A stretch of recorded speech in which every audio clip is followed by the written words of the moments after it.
Crispy pata is always an instant hit to any gathering. And what could be better than one? My answer is a boneless crispy pata.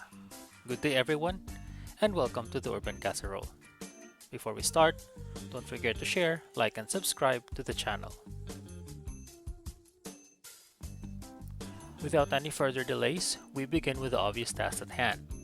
That will be taking our early morning coffee to keep us alert and taking the bone off our leg of pork, or what we lovingly call the pata. Carefully pull back the meat from where the bone visibly starts.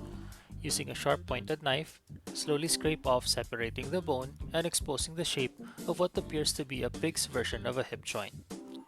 Slice around the corners and gently pull back until we see the femur come out. You may also opt to ask your local butcher to do this for you if they can. But for me, this is a fun and satisfying way to spend 30 minutes of my kitchen time.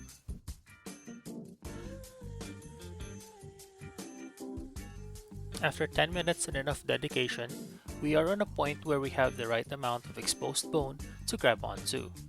The task will start to get easier starting from here.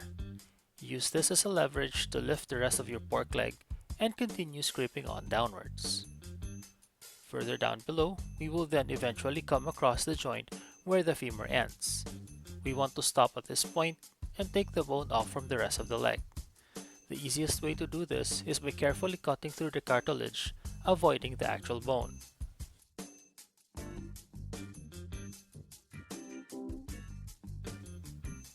Our pata is currently inside out, so we will have to correct that.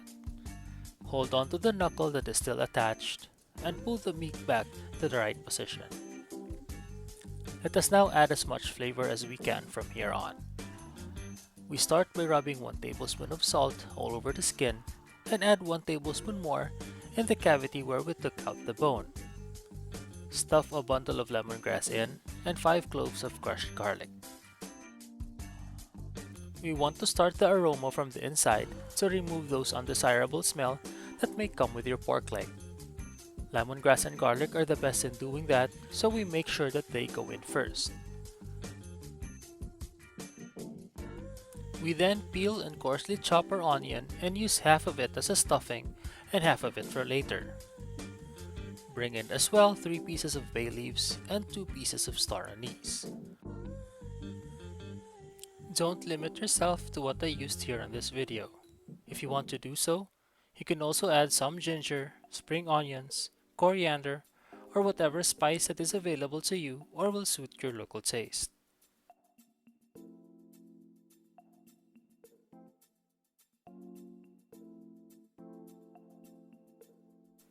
Once we have the leg stuffed with our favorite spices, it goes into a pot. Add in a little more flavor with 1 tablespoon of pepper, 5 more cloves of garlic, the rest of the onions, and a couple of dried finger peppers. Fill up with water to cover the leg and bring to boil in low heat. It may take somewhere around 1 hour and 30 minutes, so we start checking from there and see if it's tender enough to our liking. My pork leg was done after around 1 hour and 45 minutes.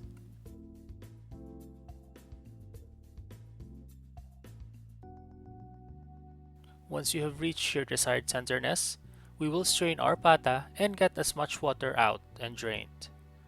Air dry for at least 4 hours or overnight at the bottom part of your fridge. After 4 hours, or the next day for me, we prepare our pata for frying by poking holes into the skin.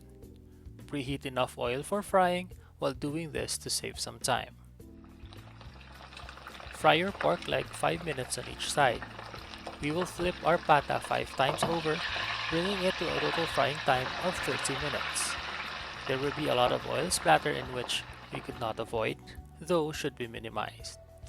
The best way to avoid injuries due to oil burns is to use a splatter screen instead of your pot cover. The splatter screen keeps the oil in while allowing the remaining moisture to evaporate. Time to drain off the oil and start serving. The skin will not be crispy straight off the pot, but it will be after we drain most of it and slightly cool down. You can serve your boneless crispy pata as a whole cut of pork leg, or you can chop it off to some bite-sized servings. I hope you enjoyed the recipe for today, and see you next time here at the Urban Casserole.